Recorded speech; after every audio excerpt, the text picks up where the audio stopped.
Students, आज हम एक थ्योरी पढ़ने वाले हैं। थ्योरी का नाम है क्रिस्टल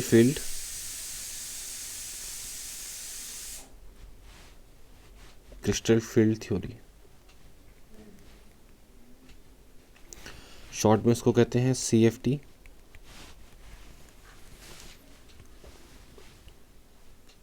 तो इसके कुछ पॉइंट्स देखते हैं। इस थ्योरी में जो सबसे पहला पॉइंट है वो है ligands are considered as point charges. मतलब जैसे मेटल है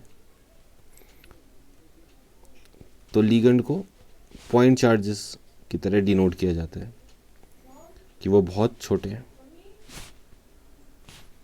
इस टाइप से। तो दे आर लिगेंड। तो लिगेंड को पॉइंट चार्जेस की तरह, बहुत सिंपल है, इसका कुछ खास मीनिंग नहीं है। अगला जो क्रिस्टल फील्ड थ्योरी में पॉइंट है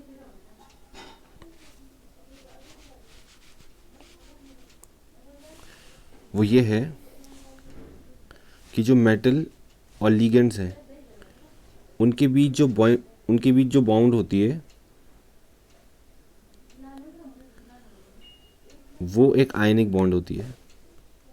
it is a ionic bond.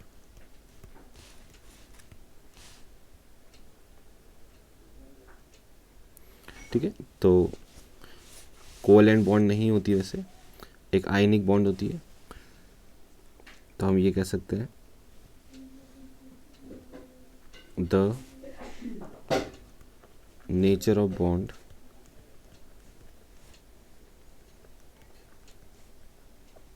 Between metal और वाइटल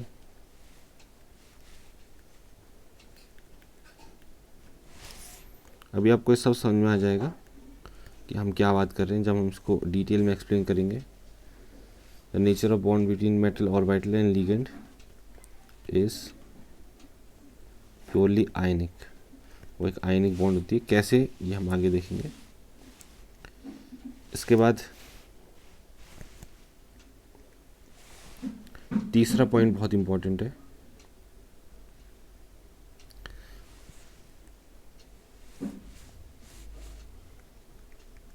तो पहले मैं लिख लेता हूँ थोड़ा सा।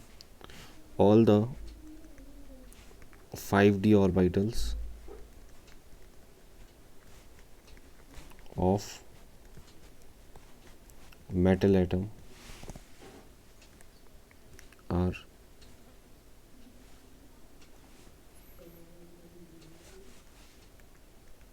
have same energy। देखिए क्या होता है, ये मेरे पास है d ऑर्बिटल। आपको पता है d ऑर्बिटल कितने होते हैं किसी सबशेल में? 5 d ऑर्बिटल्स होते हैं किसी एक d सबशेल में। तो ये पूरा एक d सबशेल है जिसमें ये 5 हो गए d ऑर्बिटल्स। इतना तो समझ में आता होगा। ठीक है, तो कहने का ये मतलब है कि ये जो d ऑर्बिटल्स हैं 1 2 3 4 5, ये एक ही लाइन में होते हैं। ऐसे नहीं कि एक ऊपर एक नीचे फिर एक कहीं तो एक कहीं, ऐसा नहीं होता। ये जब एक लाइन में है इसका भी एक मीनिंग होता है। इसका मीनिंग होता है कि they all have same energy. और जब उनमें सेम एनर्जी होती है उसको कहते हैं डी जेनरेट ऑर्बिटल्स। याद रहेगा, जब सेम एनर्जी होती है तो उसको कहते हैं डी जेनरेट ऑर्बिटल्स। अब इसके आगे हम पढ़ते हैं but when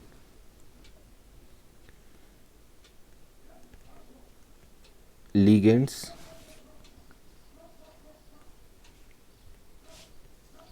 gets connected with central metal, then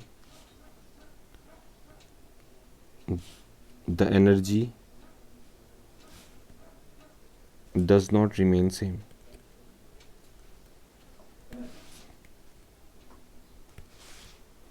अब क्या है इसका मतलब, जब लीगेंड्स यहाँ पे आए, जब मान लीजिए कुछ लीगेंड्स इसमें आ गए, मान लो 3 लीगेंड्स आ गए,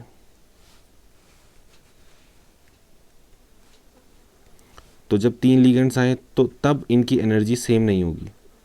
अभी तो इनकी एनर्जी सेम है, लेकिन जब लीगेंड्स सेंट्रल मेटल एटम में आते हैं, सेंट्रल मेटल एटम में डी ऑर्बिटल्स होते हैं, ठीक है, सेंट्रल मेटल एटम में डी ऑर्बिटल्स होते हैं, और जब लीगेंड्स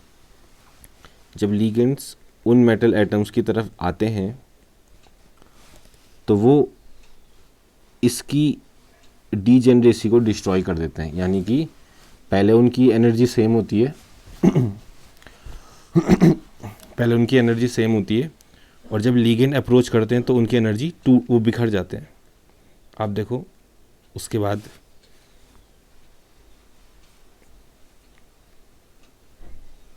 तीन ऊपर चले गए और 2 नीचे आ गए, या फिर क्या होगा, 2 ऊपर चले जाते हैं और 3 नीचे आ जाते हैं। तो ये है क्रिस्टल फील्ड थ्योरी का मेन पार्ट। इसको कहते हैं स्प्लिटिंग ऑफ डी ऑर्बिटल्स, कि जो हमारे डी ऑर्बिटल्स हैं वो स्प्लिट हो जाते हैं 2 फ्रैगमेंट्स में। तो ये एक बहुत ही नई चीज़ है केमिस्ट्री में। जब हम 11वीं क्लास में आते हैं तो हम पढ़ते हैं कि डी ऑर्बिटल होते हैं, डी सबशेल होते हैं, लेकिन जब 12th में आते हैं तो हमें फिर ये पता चलता है कि जब लीगेंड्स अटैच होते हैं सेंट्रल मेटल एटम के डी ऑर्बिटल के साथ, तो वो जो डी ऑर्बिटल्स हैं ब्रेक हो जाते हैं 2 फ्रैगमेंट्स पे, या तो 2 नीचे रहेंगे 3 ऊपर, या 3 नीचे रहेंगे और 2 ऊपर। तो ये था क्रिस्टल फील्ड थ्योरी का इंट्रोडक्शन। बहुत ही आराम से कराऊंगा क्योंकि काफ़ी नया है और एकदम से कराने में टफ लग सकता है। तो आज के लिए आप इसको जितना पढ़ाया इसको 2-3 बार देखो। आज के लिए इतना ही करते हैं हम। Thank you.